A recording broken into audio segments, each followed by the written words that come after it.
All right. So, hello everyone. Thank you so much for joining us today. We are Chevalier's Books, the oldest indie bookstore in Los Angeles. Before we really get started, a quick note: make sure your microphone is muted. You'll have a chance to unmute yourself to ask questions later on in the event. And until then, you can go ahead and drop any questions you might have into the chat box. All right, so today is particularly special because we are doing something we haven't done in a while, which is to celebrate some authors of middle reader books. I do think our kids' book selection is really one of the more special things about Chevalier's books, so I'm really excited to get back into that. And there's really no better way to celebrate that than with the two authors we have here today, which are Maryrose Wood and Steven Banks. And some of you might already know Maryrose Wood as the author of the phenomenal and thrilling and spooky and wise series, The Incorrigible Children of Ashton Place. But today we're actually celebrating her new book, Alice's Farm, A Rabbit's Tale.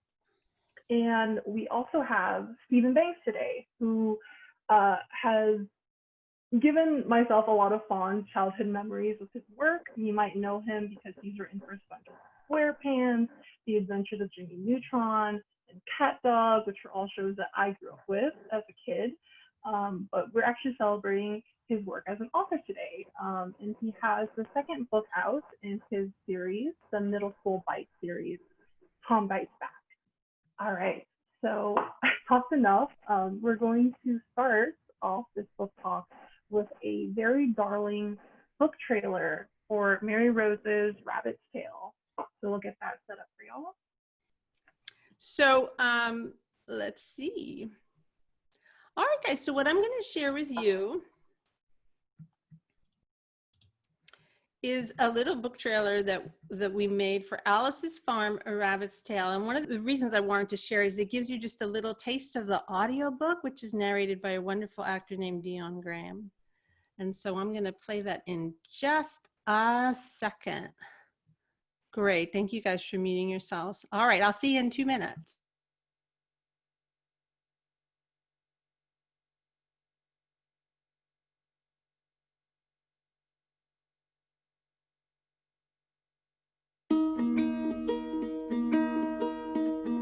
The trouble between rabbits and farmers goes way back, no doubt to the first garden that ever was. This isn't to say that farmers are bad or rabbits are bad.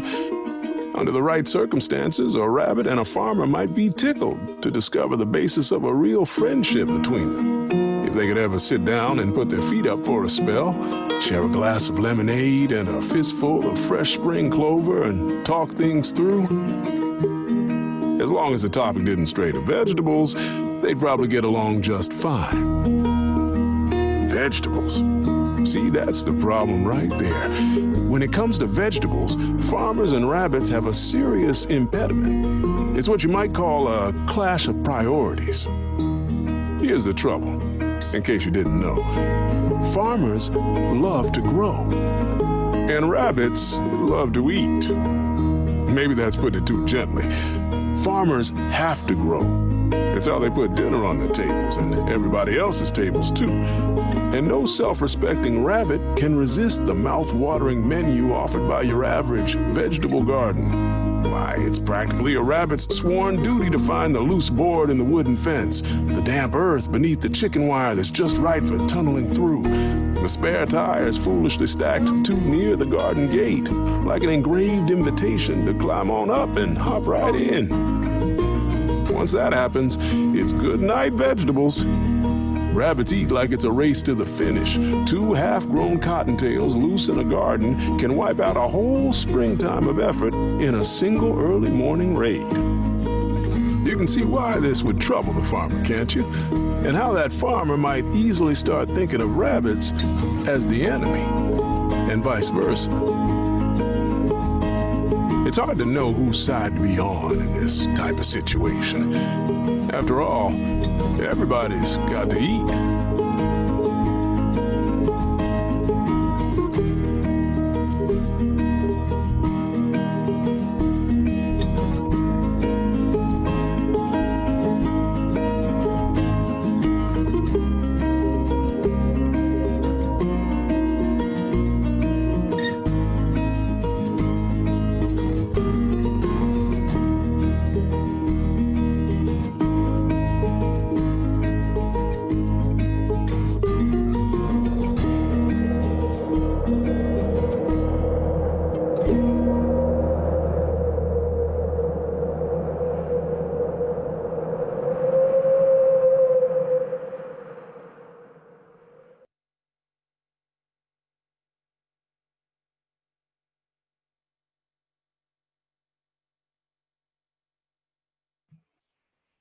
Thank you for watching, guys. I'm glad to be able to share that with you.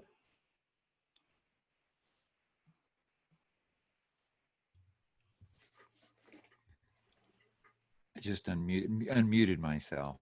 There you Now are. I'm lucky 'cause I got to read Alice's Farm before all of you, before a lot of people, and it's wonderful. And seeing those images, all those animals you saw are amazing characters, which Maryrose will be telling you about soon. But it is a beautiful, funny, heartwarming, and very touching book. So that was fun to see that. Thank you, Stephen. So, so let's talk about our books, shall we? I wanted to say that I too have gotten a chance to read Tom Bites Back, and it's such a hilarious tale, and I found myself, Stephen, looking for the things that our books had in common. And one of the things, so I'll say just a sentence or two of what my book is about. You can say a sentence or two what your book is about. But one of the things that our books have in common is that they're sort of about, unlike, creatures learning to accept one another. Right? Wouldn't you say? Yeah. So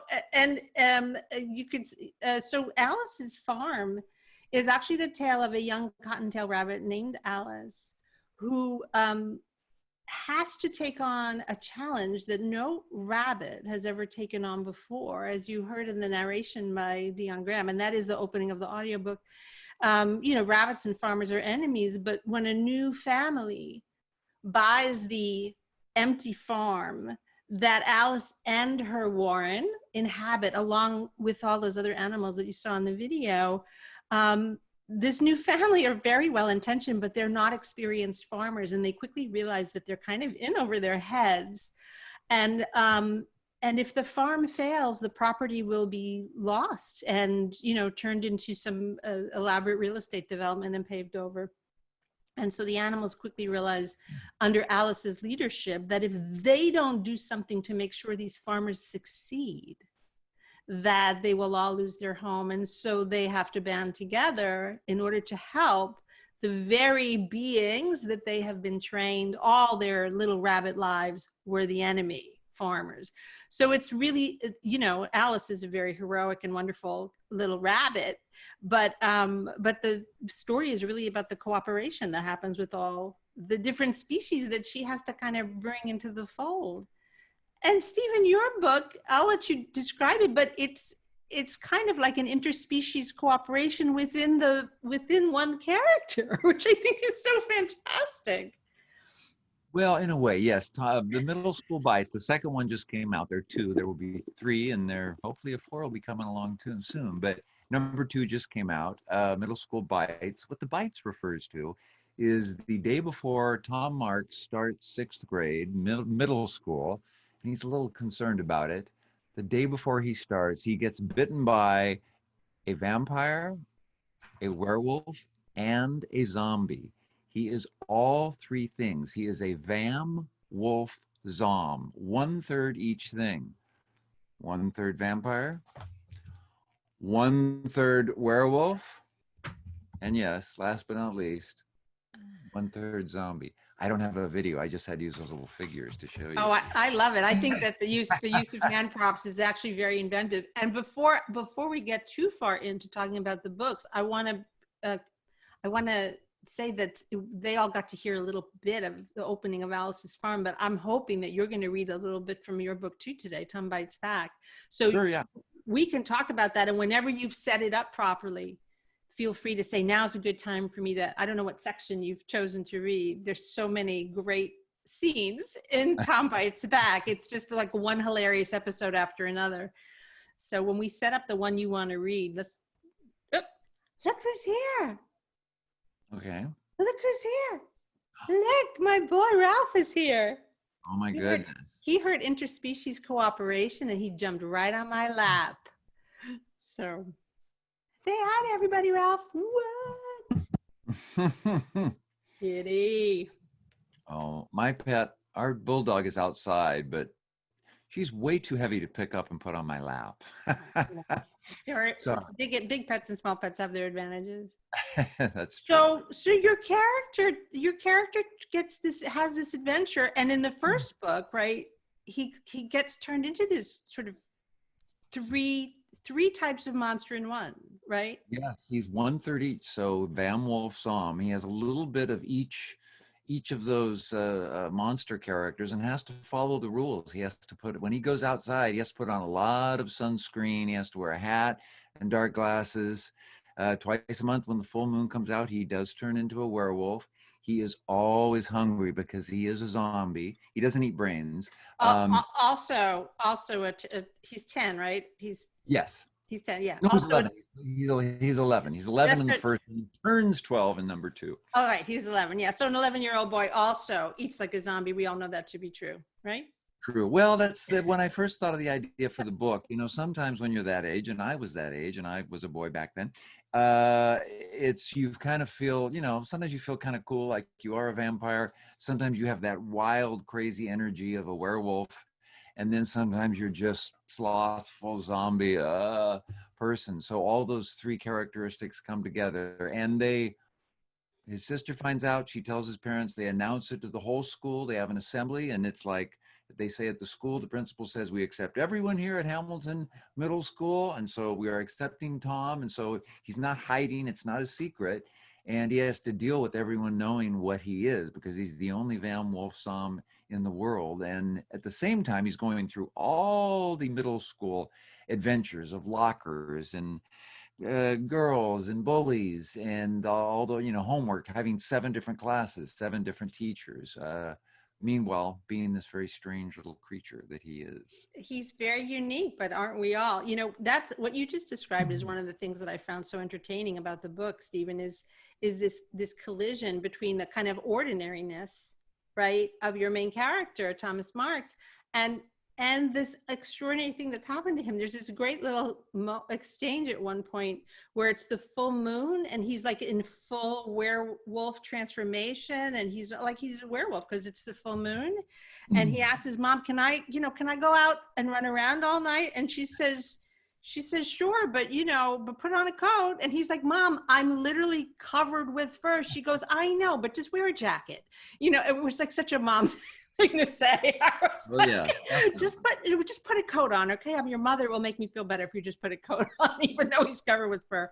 So there's a lot of comedy in the book that sort of derives from this collision of the strangeness of his predicament, and yet the sort of ordinariness of him as a kid, his friendships, his crushes, having to deal with being in the science fair, knowing what to do on Halloween. I mean, there's just one fun episode after another.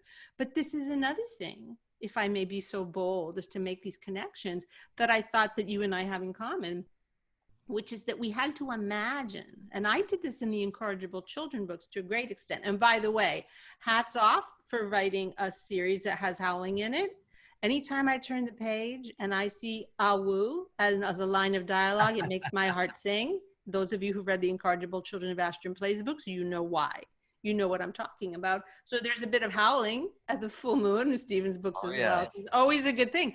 So I had to kind of imagine, like, how would a child act if they had been raised by wolves? Like, how could I make that plausible? So that was one of my little challenges. And then in Alice's Farmer Rabbit's Tale, I kind of took that challenge to the next level, because there are so many different animal characters. And what I was striving to do was they're not cartoony characters, you know, they are I did a lot of research, like, how does an Eastern Cottontail behave? How long do they live? What are their lives like? You know, what are they capable of? What are they not capable of? And then there's a character of an American bald eagle. And I sort of learned about them. There's a character who's a wild fox. Now, if you can imagine a wild fox and a wild rabbit having to find a way to work together, you get a sense of what kind of story Alice's Farm is. And of course, the farmers have a dog who's pictured in the video as a Shiba Inu, which, if anybody knows about Shibas, they're the ones that we call doggos. I don't know if you guys can see that wonderful illustration from Christopher Denise. That's a character called Foxy, and she's a farmer's dog, and she's one of the main characters in the book. She's amazing. But I actually had to, foxes and dogs and rabbits and bears and chipmunks and birds, and like all of these creatures have very, very different behaviors. And I was trying to be truthful and had to do all that. And you have done your homework, my friend, about werewolves, zombies, and vampires and kids, and like had to find all of these behaviors that are truthful and sort of in conflict with each other sometimes, right? Well, yeah, I mean, research is fun. And when you read Alice's Farm, I mean, I don't want to say like you learn things, but you do learn things that are fascinating about the animals, that it's all tied in with their characters, because you can't believe they would work together to accomplish this incredible thing, but they do in a very believable way. It's not easy, it's a struggle, and there's a lot of convincing, but that's part of the wonderful journey of the book. But doing research, like, yeah, I wanted to keep it true to vampires and werewolves and zombies. And most of the rules have been set down by movies, of course. Most of them, for the werewolf, it's mostly the first, the Lon Chaney werewolf movie.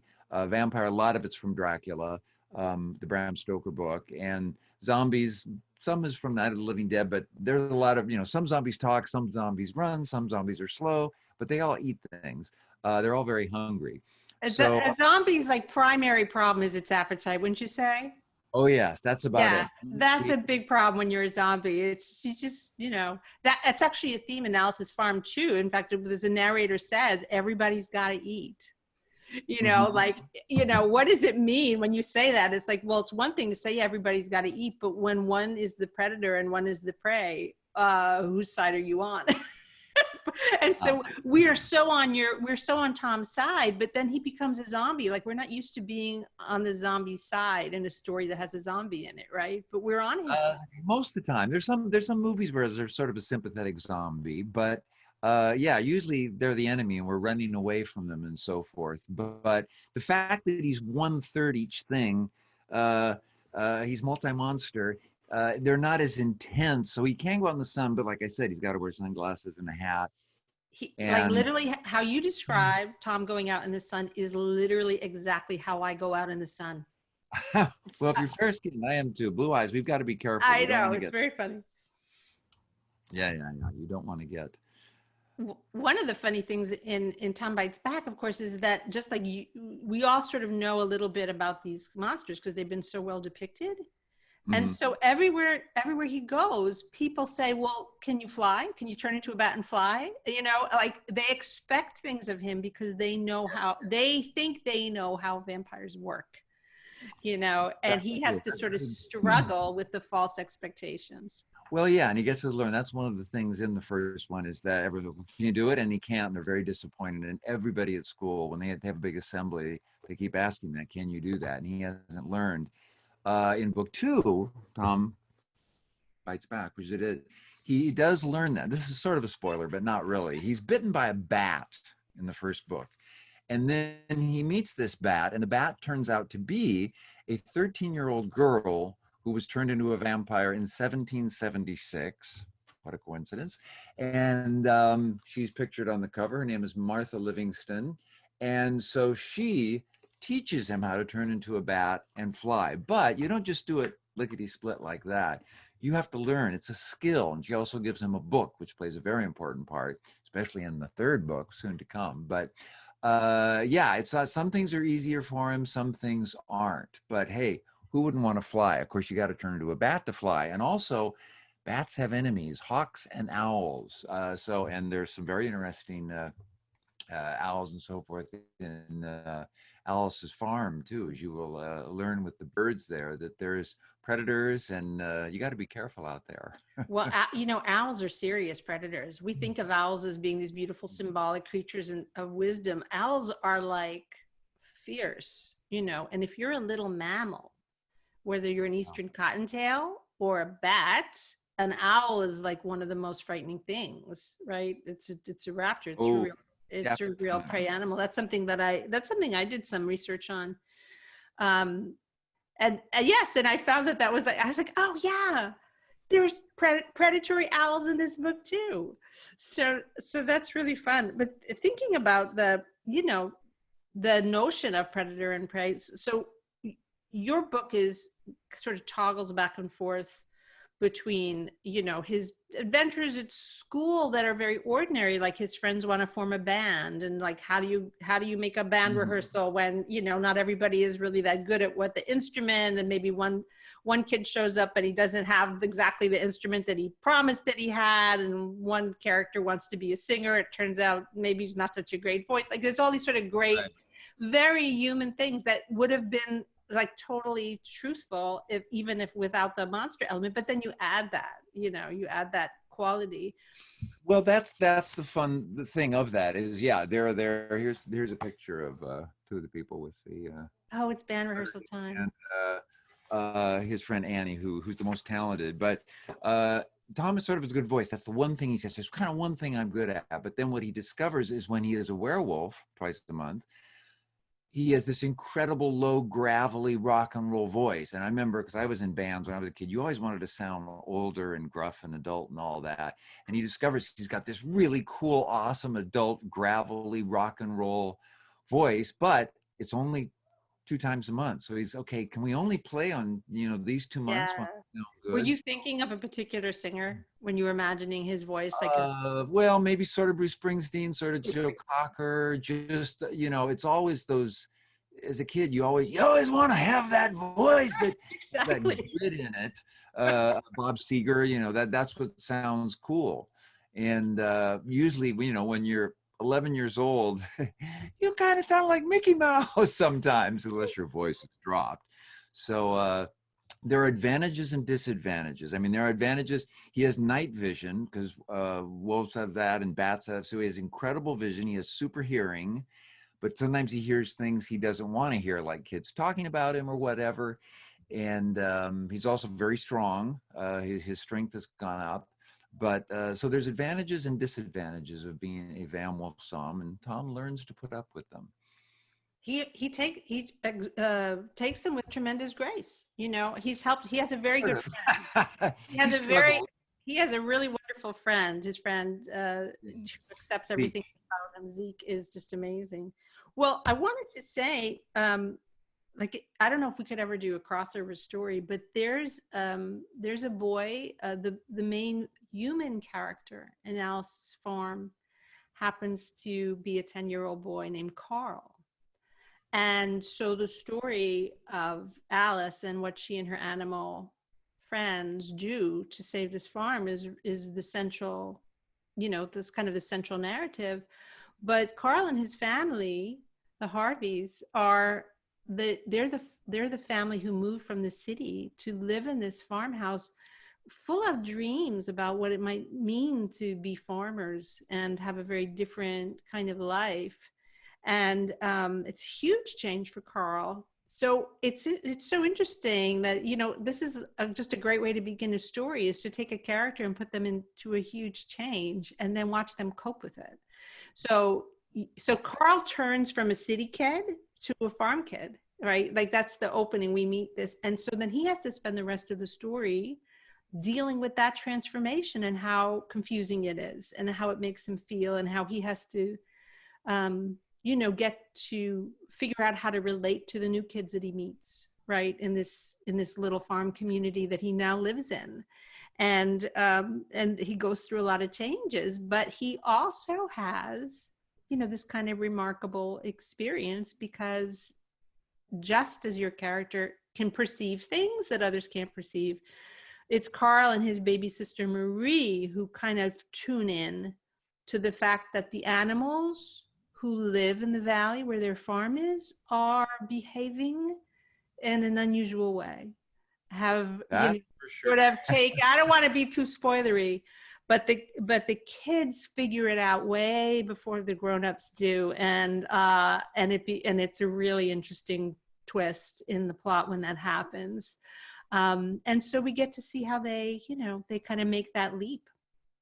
They make that leap too, to sort of, you know, learning how to be farmers. It's not like learning how to be a vampire, but they have to learn too how to take on this new role that they would never have chosen for themselves, right? But the challenge of taking it on becomes what the story, you know, where the story goes. That's the journey that we get to go on with these characters.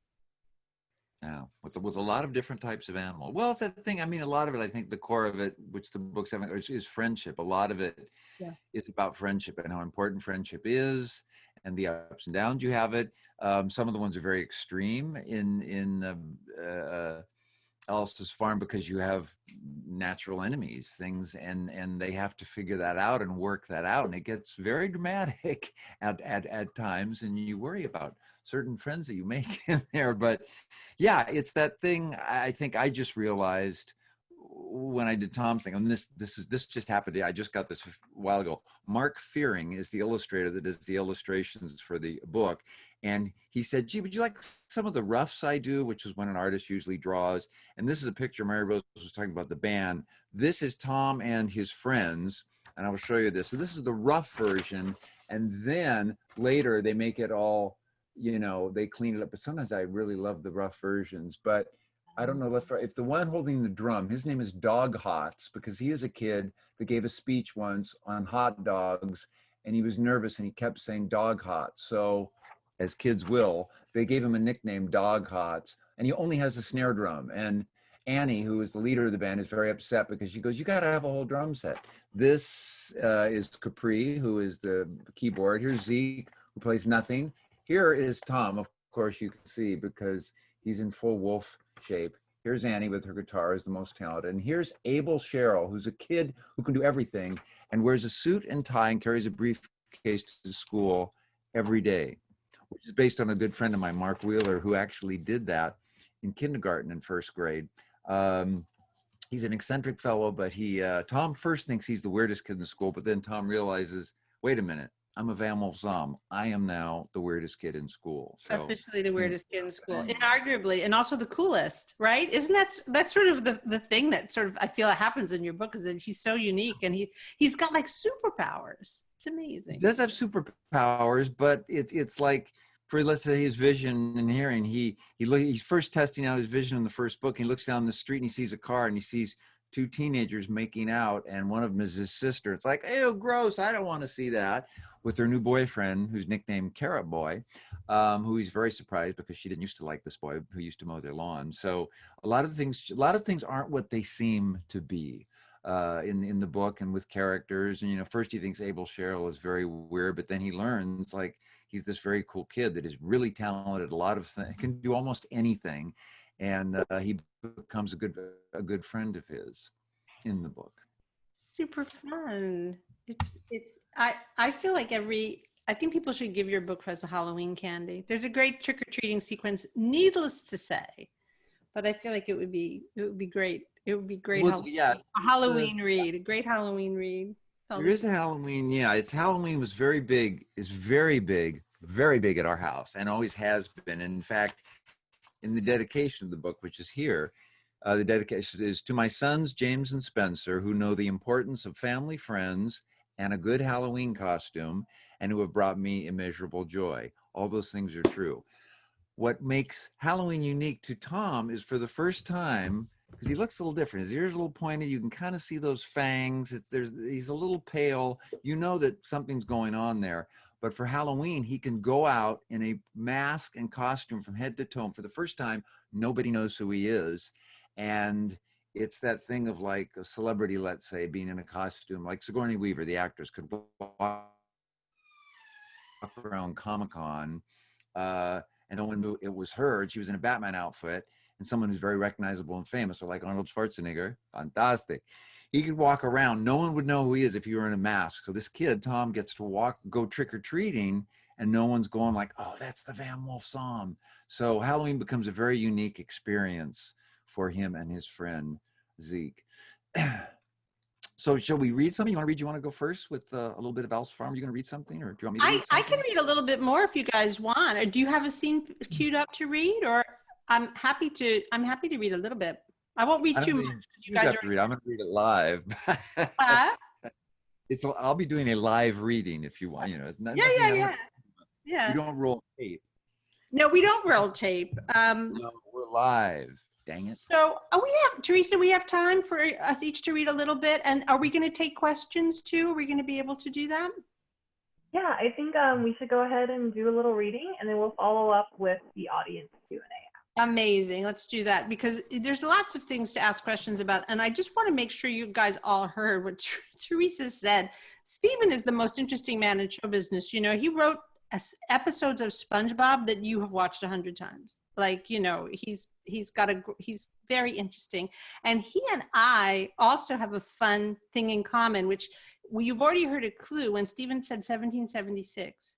Some of you might know that is not only an important year in American history, but the name of a Broadway musical. And we have a shared passion for theater. So we can talk about that in the Q&A. I have a feeling people will ask us about it. So, and we will let's get to the coolest thing. Maryrose Wood has performed on Broadway, was in the original first very ever production of Merrily We Roll Along, which was written by George Firth and a person named Stephen Sondheim. So I literally just said, let's save that for the Q&A. I literally just said that, Stephen. What? Oh, you save it or you know? Well, you have to know that going on. I mean, when I first met Maryrose, and a friend of ours, let's drop names. My good friend John Wayne always said, don't drop names. That's an old bad joke. Our mutual friend Janice Ian, who is incredible folk singer at 17. Her other was Society's Child, brilliant song, really wonderful songwriter person, is the reason Maryrose and I became friends. And the first time we met each other, I'd read her books, was blown away. Incorrigible Children of Ashton Place, which you've got to read. Oh my God, is it fantastic? Anyway, but then I found out, wait a minute, she's an actress? She was in Merrily We Roll Along. So when I met her the first time at the Smokehouse, I said, which is smoking food, not smoking smoke. I said, okay, we can either talk about theater all night or we can talk about books all night. And we talked about both and we're there for about 2 hours. As I recall, we did both. We did do both. It was quite fun. And all those things, you know, you did with the Groundlings, and you have that improv thing that you use, which I think is very interesting. You should talk about that, how you write, what you improv when you write, which I sort of didn't realize I did, but I do that. And you teach and you do so many things. He was in a national tour of Sweeney Todd, for heaven's sakes. I mean, come on. I'm sure this means a great deal to the children, but we can connect Sweeney Todd to the zombie. We can connect Sweeney Todd to the zombie thing. So yes. Would you like to read first or shall I? I'll read first, and I'll do the opening of Middle School Bites, Tom Bites Back, which kind of sort of brings you up to date on what happens in the first one, but I won't read too long because we want to do questions. And I'll just try to hold up and show you pictures too. The Bat That Spoke. And also I put a lot of in things in, which is like, you know, the boy who you know what. So this is first chapter, Middle School Bites, Tom Bites Back. The Bat That Spoke. The bat on the windowsill looked up and said, hello. I wasn't surprised that a bat was talking to me. A lot of weird and crazy stuff had happened that week. 1, the day before I started middle school, I got bit by a vampire bat when I was asleep, but I thought it was just a spider bite. Number 2, I got bit by a werewolf when I was running, but I thought it was just a big dog. Number 3, after that, I get bit by a zombie when I went into an old carnival trailer at a creepy gas station, but I thought it was fake. 4, I turned into a Vam Wolf Zom. 5, I told my best friend Zeke, and we found out I have super hearing, night vision, and awesome strength and speed. But I can't turn into a bat, which is totally unfair. 6, I found out that I'll live forever, unless the sun burns me up, or I get a wooden stake in my heart, or shot by a silver bullet, or if somebody chops my head off. I guess everybody dies if they get their head chopped off. 7, Emma, the worst sister in the world, found out I was a Vam Wolf Zom when she saw me drinking blood from a raw steak. She told our parents. Number 8, my parents decided I should tell everybody at a school assembly where the principal announced they had to treat me like a normal kid. 9, I got suspended for a day because I threatened to rip somebody's throat out. I only said it to scare him so he wouldn't beat up this kid named Abel Sherrill. The worst week of middle school ever. That's what poor Tom had. After the worst first week of middle school, my family went up to my Graham's house in the woods for the weekend, where I got all my bites. The night we got there, we had a big dinner of barbecued spare ribs. I have to eat a lot because I'm 1/3 zombie. Zombies aren't hungry 24/7 like on TV. but when you get hungry, you are really hungry. There was a full moon that night, so I turned into a werewolf. My grandma hadn't seen me do that yet. She thought I made a good werewolf. She loves old horror movies, and we usually watch them when we visit her. But that night, Emma picked a stupid, boring, romantic movie. When it was over, I went up to bed, and that's when the bat appeared on my window. I sort of just stood there staring at it. Hello, it said. Again, louder. Hello? Bonjour? Hola? Guten Nacht? Ciao? Maharaba, Ohio? It sounded like a girl bat. Of course, you guys know it's a girl bat because I already told you. Hi, I said. Well, this is most fortunate, said the bat. You can speak. This shall be a more interesting conversation. She talked like Abel Sherrill, the second weirdest kid at my school. I'm the first. He wears a suit and tie. See, I already told you all these things. But it goes on. But when he sees this bat, Tom says, I wanted to smash her. If this stupid bat hadn't bit me, I wouldn't be a vampire or 1/3 vampire. But I also wanted to ask her a million questions, so I didn't smash her. She looked me up and down. I didn't know you were a werewolf. You certainly didn't taste like one. I forgot I was in full werewolf mode. I guess I was getting used to the hair. I said, the werewolf that bit me after you did. Why'd you have to bite me anyway?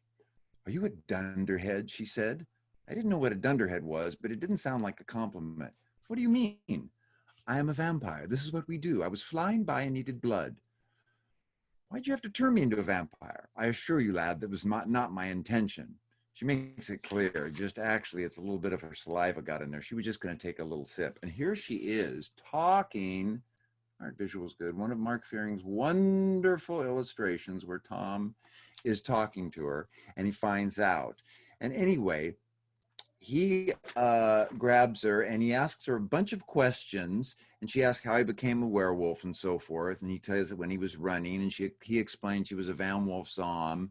And then also she's a zombie. And then she flies in and she lands on his pillow, and he's a little like, I wish she wasn't on my pillow because she is a bat. And she looks up at his face and she goes, absolutely fascinating. In all my 244 years, I've never chanced upon nor heard of such a creature. And he goes, never? I'm the old, wait a minute. You're 244 years old? Knock, knock, knock. Someone was outside my door. And I'll just stop there because we want to hear from Alice's Farms. But anyway, that's the beginning. And then all sorts of things happen. So let's hear some Alice's Farm. It's a wonderful story. It's one thing that you're so good at is ending each chapter with a cliffhanger. That's really learned that from Robert Louis Stevenson in Treasure Island, which is a fabulous book. There you go. We learned from the great. Yeah. Oh yes. So I'm just going to read. I'm going to read a little bit from the first chapter. I'm going to skip a little part. So, but it's the first chapter. So what we've heard the little section that you heard in the video, and then we meet Alice, who is a very young cottontail. It's actually her first spring birthday, which means that she's only 3 months old, and she's taken out by Lester, who is the oldest rabbit in her warren and the wisest, and it's his job to kind of supervise the young rabbits, which are called kits, the first time that they go out in the open, because I don't have to tell you guys, in the wild, a cottontail is very vulnerable. It's a prey animal, and there are a lot of predators like owls, foxes, eagles, all of the rest who are looking for their next meal, right? And so this is a real big moment for her. She goes out into the meadow, and they know there's this empty farmhouse. It's been empty for years, which they never, they always just assume that would stay empty forever because it's been empty for a while.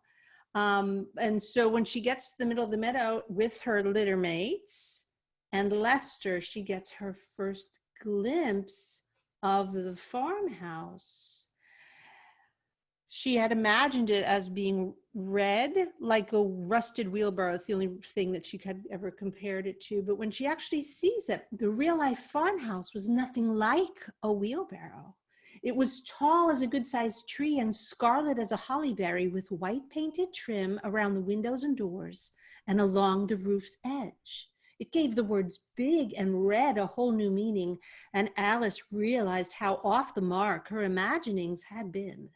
For instance, she'd never imagined The farmhouse would have a giant square-cornered truck sitting in the driveway with its back wide open and people swarming in and out. They were man-people with thick arms, and they moved furniture and boxes off the truck and through the front door of the house. Back and forth they went with purpose, the way ants carry crumbs back to the anthill. It was Alice's first glimpse of a human. "Lester," she said, whiskers a-quiver, "I thought you said the farmhouse was empty." "I know what I said, youngster." He thumped his back feet, a sign of irritation. "When I said it was empty, that's because it was empty. Now it's got people crawling all over it." Lester didn't sound happy about this, but he didn't bolt either, so Alice knew not to be alarmed. If the sight of people was an emergency, he'd either freeze or bolt. That's what rabbits did when danger was near. And Lester was a bona fide expert about people, as he'd once nibbled and shredded his way through a box full of mail-order catalogs and yellowed paperbacks that had been left by the roadside. It was a real treasure trove of information, judging from the things the old rabbit knew or claimed to. The other kits sensed a change in Lester's mood and gathered close to the stump. Thistle was too small and scared to jump up next to Alice, but Berry and Marigold weren't. They hopped up and huddled against one another to watch the goings-on down by the farm. At the back of the truck, 3 men struggled with an item that was bigger than they were. They grunted and groaned as they finally got it out of the truck and onto a wheeled dolly, which they pushed into the house. "That, my young friends, is what is known as an armoire." Lester flicked his ears forward twice for emphasis. "Armoire." "Armoire," Alice repeated, learning it. "What's it do?" Lester flipped his ears to one side. "An armoire is a thing to put other things in. People do love their things." After a while, the men returned, pushing the empty dolly. One shoved a hand in his pocket and offered what he found there to the others. They each took a piece, put it in their mouths, and began to chew. Alice's nose twitched as she tried not to sneeze. Even half a meadow away, the harsh, minty smell was stronger and sweeter than any mint she'd ever nibbled. And she'd nibbled plenty in the weeks since the snows had melted and the early greening plants had peeped through the soil. The men chewed and chewed, but didn't seem to swallow. Probably something to sharpen their teeth, she thought. Soon the man-people went back to work. Boxes, lamps, dressers, more boxes. Lester's ears flipped to the other side. "Look, there's a bed. That's what people use for a sleeping burrow." Alice stood up all the way to see this bed burrow. "That's big enough for 10 people at least," she exclaimed. "You'd think, but people are funny. They mostly sleep in 1s and 2s, even in winter. Now, that bed is big enough for 2. The movers were having a hard time squeezing a king-sized mattress through the doorway, but they got it in. "How many farmers does that make?" Thistle asked from the ground, too nervous to keep count. 3 so far, Lester said. "Looks like we're in for a real infestation." I'll stop there. Thank you guys for listening. Yeah, that's the moment that the family moves in. And so we see that moment from the point of view of the animals, but then we see other moments in the book from the point of view of that very family. And there's not 3, there's actually 4 plus a dog. Yes, this book is packed with characters that are fascinating, human and animal. Yeah. So I definitely want to save time for Q&A. And Teresa, I will let you moderate. Sure. So everyone, again, if you do have your questions, you can drop them in the chat box right now. If you look at the bottom of the screen, you should also be able to raise your hand, in which case I can unmute you and you can ask your question directly. If you want to unmute yourself, you can do so very carefully and ask your own question as well. Let's start off with a question from S4, which was just dumped into the chat here. It says, "Miss Wood was wondering why you didn't record your own audiobook since you know the material best and you're already a very capable actress." Well, I thank you for the compliment. I have tremendous respect for the craft of the audiobook narrator. It is such a difficult job. I absolutely love reading aloud, and I will read aloud at the drop of a hat at an event like this or in a public setting. But to actually sit in the studio for 25, 30 hours or more and record an entire novel is an exhausting and complicated undertaking. And there are performers like Dion who are skilled actors and devote their careers to just being magnificent at this. And anybody who knows My Incorrigible Children books also knows that the audiobooks for those were the first 5 in the series were recorded by the magnificent Katie Kellgren. And, Katie taught me what goes into making a fantastic audiobook. She did such an incredible job with those. And the 6th book was recorded by another narrator called Fiona Hardingham because, Katie became ill and was unable to finish the series. So I knew that I was not going to record the audiobook for Alice's Farm. It's a big undertaking. Plus, I also knew that Dion Graham was the perfect narrator for this book. And you can tell just from that little bit you heard, he brings a warmth and a sensitivity to it. He's a wonderful actor. He's got a successful acting career. But he does a lot of audiobooks. He does a ton of audiobooks for kids and families. And I just absolutely love what he did with it. So, but I thank you for the compliment, but I feel like I like to do what I'm best at and then let other people do what they're best at. No, Maryrose is right. Robbie Damon is the guy that reads the books for Middle School Bites. And it's because one, he had to sound like an 11-year-old kid, plus do all these other voices. And the art of it's very different, like even voiceovers in animation, cartoons, we did SpongeBob. Just because you're an actor does not mean you can be a voice actor. And because everything is happening right here and coming out of your mouth. And it's so true, yeah. It's a completely different skill set. Some people can. There are some people who really can do all of them. But it's so great to hear your book read by, a pro. Pro stuff is good. It's so there you exciting. go. My For 2 sure. cents. Okay. I do see we have a couple raised hands here. We're going to start off with Annika. So Annika, I'm going to unmute your microphone and you can go ahead and ask our authors some questions. Hi, Annika. Hi. I wondered how Maryrose decided which breed of dog to use as the dog in the book. Annika, I could give you a hug for asking that question. So I had, and I say in the past tense because, sometimes dogs get very old and go across the Rainbow Bridge. And so I said goodbye to my very beloved dog in January of this year.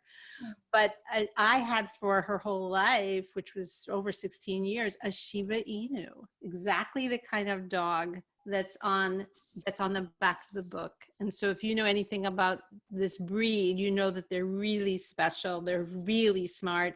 They are so cute. They have so much personality.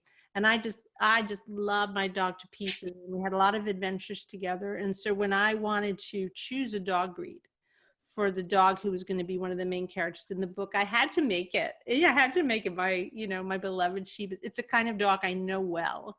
And it made it very joyful for me to write that character because I could really think of my very specific dog. And in fact, like most books, this one has a dedication in it. And it's this book is dedicated to 2 people, to the real life Harveys, the truest of friends. And I do, in fact, have a lifelong friends named the Harveys, who I named the family in the book after. And to Lil, the noblest of Shibas, and that was my dog. Thank you for asking. That was very sweet. I'm glad to be able to give Lil her due. She's just the best dog ever.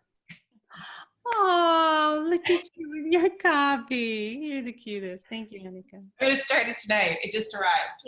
Oh, Yeah. Excellent. Well, I look forward to hearing what you guys think.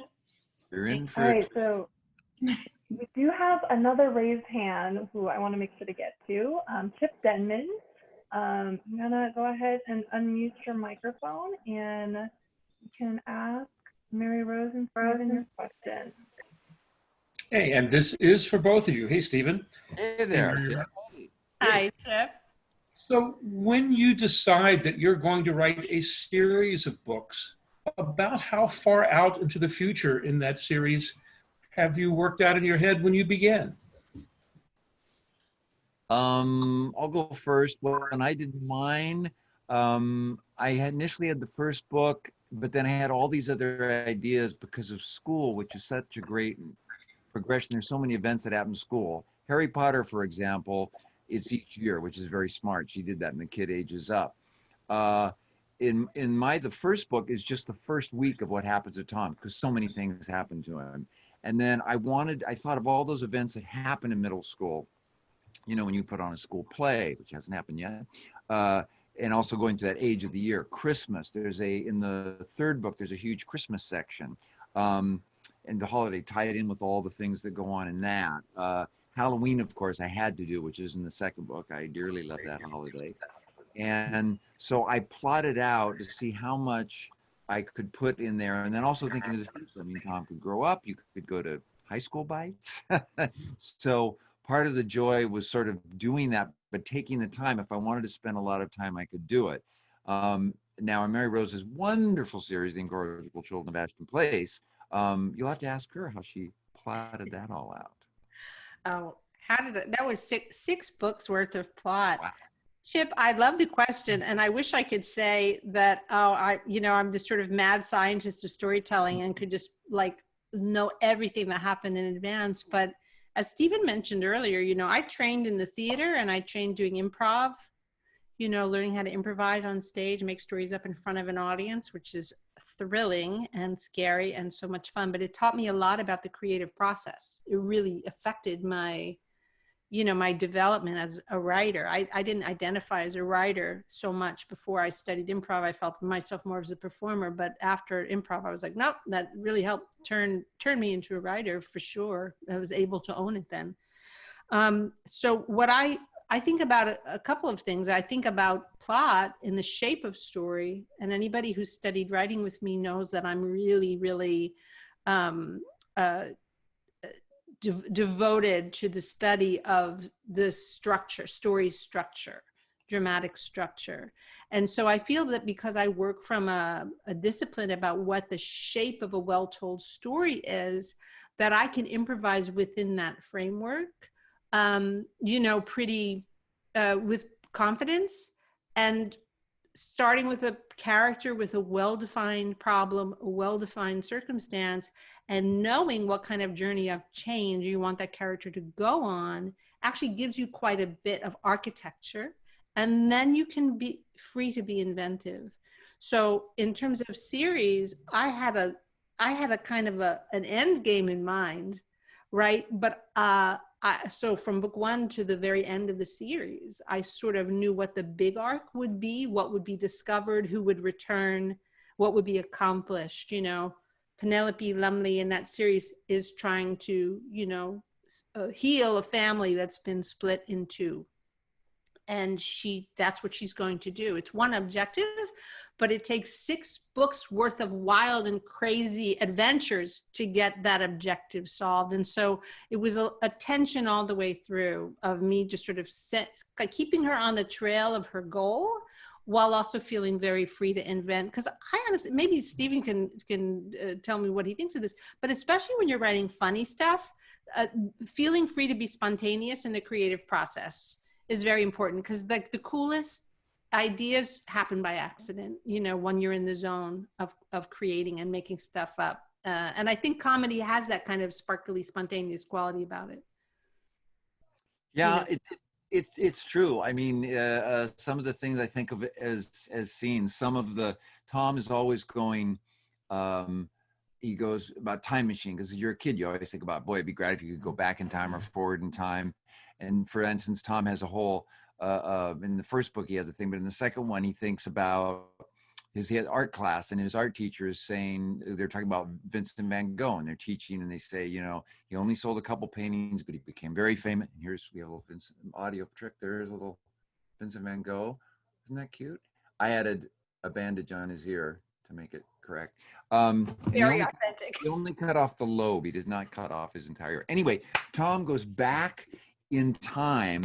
He goes, he feels bad for Van Gogh, so he just imagines in his head, he says, you know, I felt really bad. He goes, I wish they had time machines because I would go back in time and tell Vincent Van Gogh that he was a really famous painter and people loved him, and his painting sold for, you know, millions of dollars and all this. So I had the chance in that to do it almost like a Monty Python routine, almost like a sketch of what that would be like. And I'm desperately trying to find the picture because it's so cool when you see him talking to Van Gogh. He goes, you know, if I had a time machine, I'd go back and tell him. And so he goes back in time and you see Van Gogh there and he goes, Mr. Van Gogh, I wanted to tell you. He goes, how do you know me? And he goes, you're world famous, you this, and your paintings sell for all this money. And he goes, that's fantastic. And he goes, let's go back, you know, in time, take me. And he goes, well, it's only a one-seater time machine, so we can't take him back.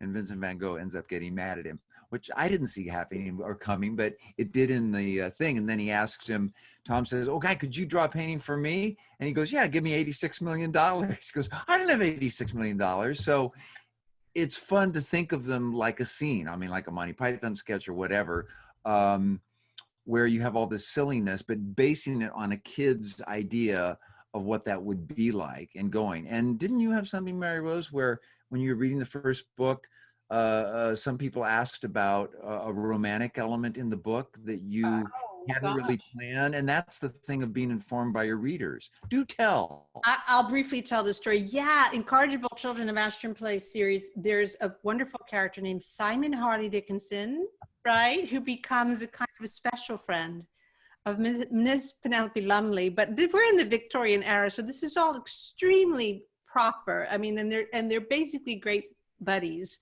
and have a lot of adventures together. But it never occurred to me when I was writing the first book that there should be kind of a special, you know, boy, a character that Penelope to be friends with during the series.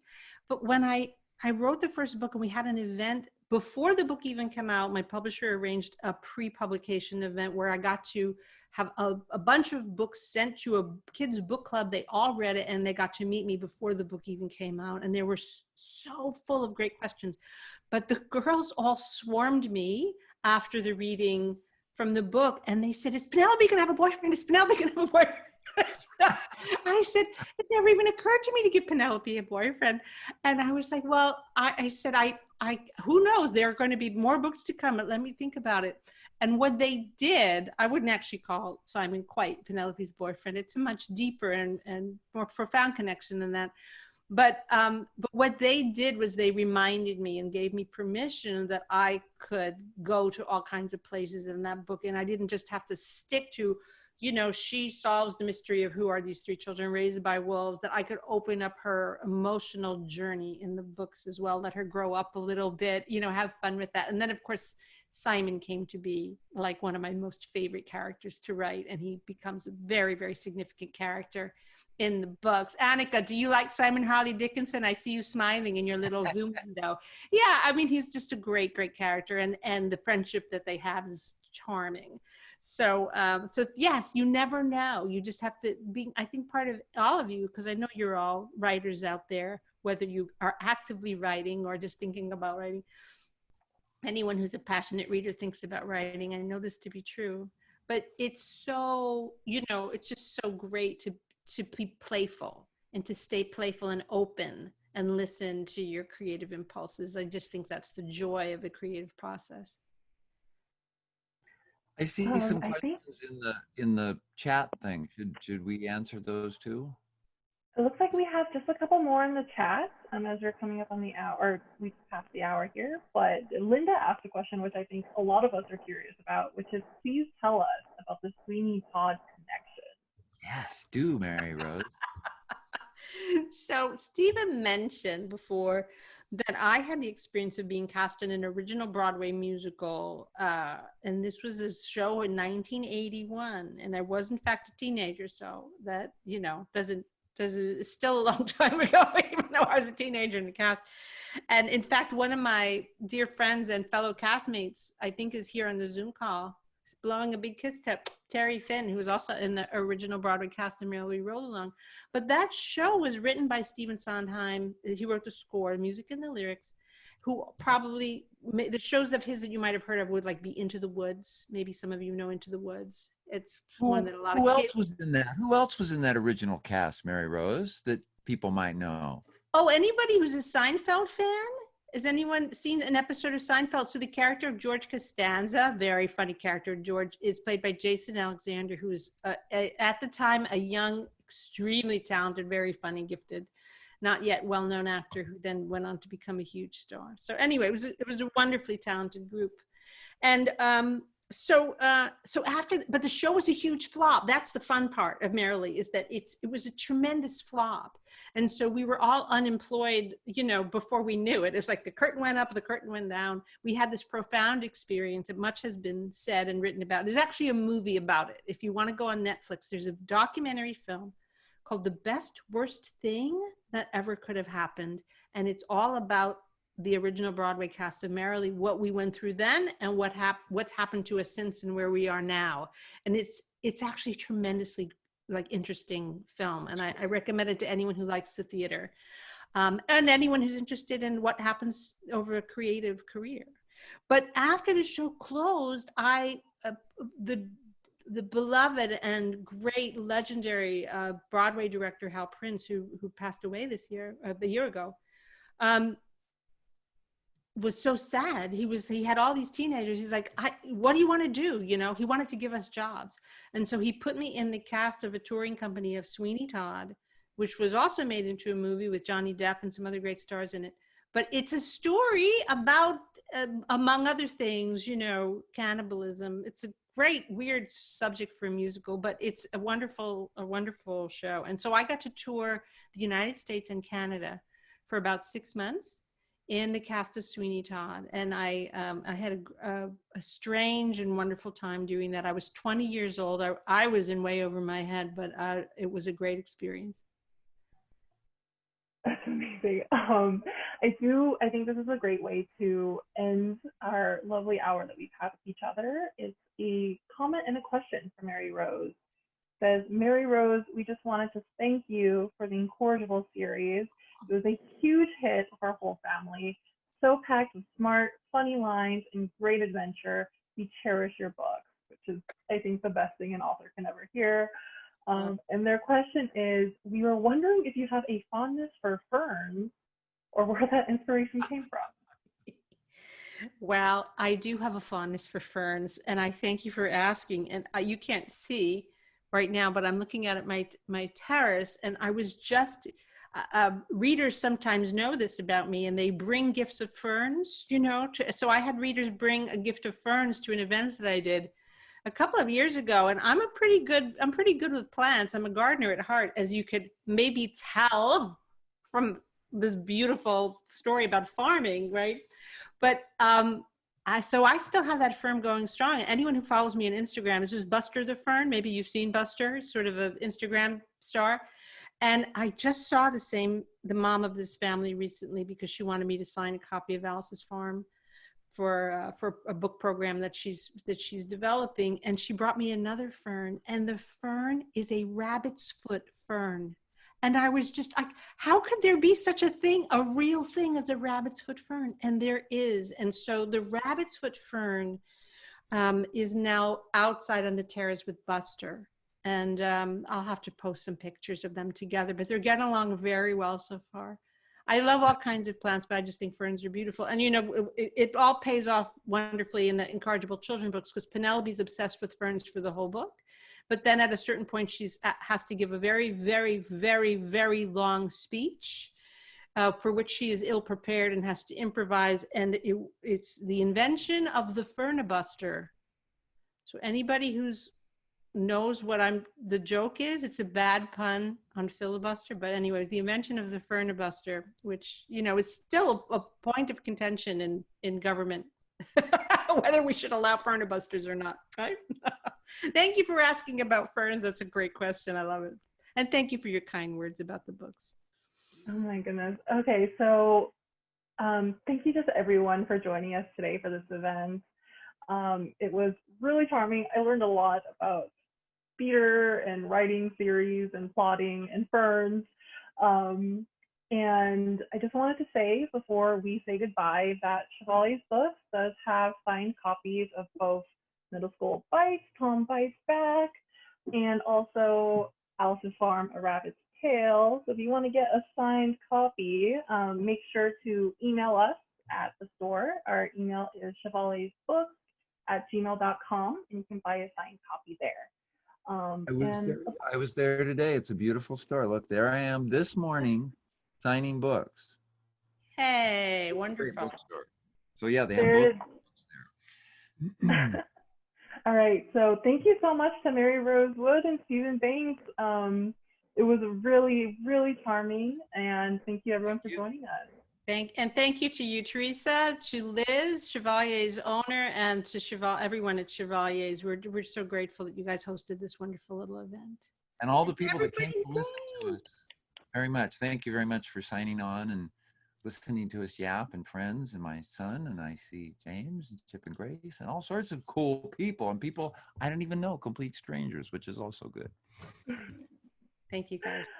All right, everyone, take care. Have a good rest of your Saturday. Bye.